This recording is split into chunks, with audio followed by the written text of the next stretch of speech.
Hey everybody, welcome back to my channel. Before you go to the store and buy some cake mix in a box, you have got to try this recipe. I used to love cake mix in a box. You know, it was easy. You just dump it in a bowl, mix it together, pop it in the oven. But baby, this cake right here is so delicious. The flavor is amazing.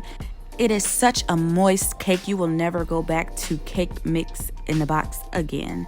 I am telling you, it is such a good cake. Personally, I love making this cake at night because it tastes even better the next day once it actually sits and the flavors come together.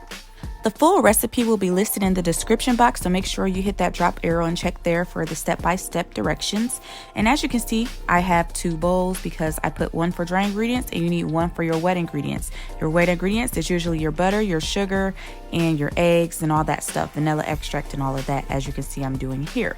You want your butter to be room temperature, of course, and you can use a hand mixer if you have one. If not, you could probably mix this by hand with a rubber spatula or something like that.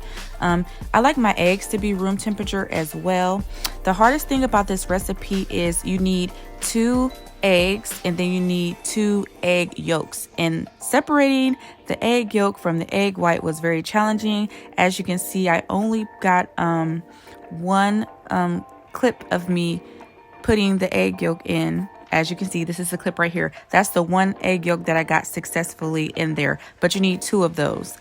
I messed up the first one and I had to crack another egg to get it to work. So yeah, that's the only challenging part about this recipe. And you know you need that good old vanilla extract, okay? That just makes everything pop. And that is not milk, people. That is buttermilk. So that's why I said make sure you check the description box. Don't just watch the video because that's not just regular milk. It is buttermilk.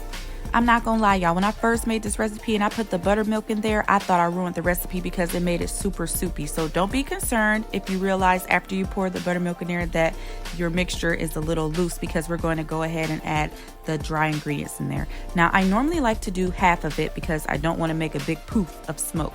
So yeah, you see me mixing in half of the dry mixture in there, and then I'm going to add the other half in there. And I like to just do this with a rubber spatula without the electric mixer because it gets stuck to the blades and stuff, and it's really not a fun step to try to get it off. Honey, when I tell y'all I was struggling to flour this pan, I feel like I have to make a separate YouTube video to show you how to flour a pan because I was really struggling, okay? It don't make no sense how much I was struggling.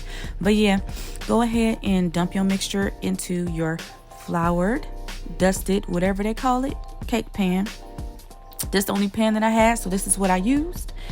And I love how it came out. I love the color. The texture was very moist. I recommend going to get some either store-bought frosting or making some buttercream frosting at home. I hope y'all enjoyed this video. See you next time.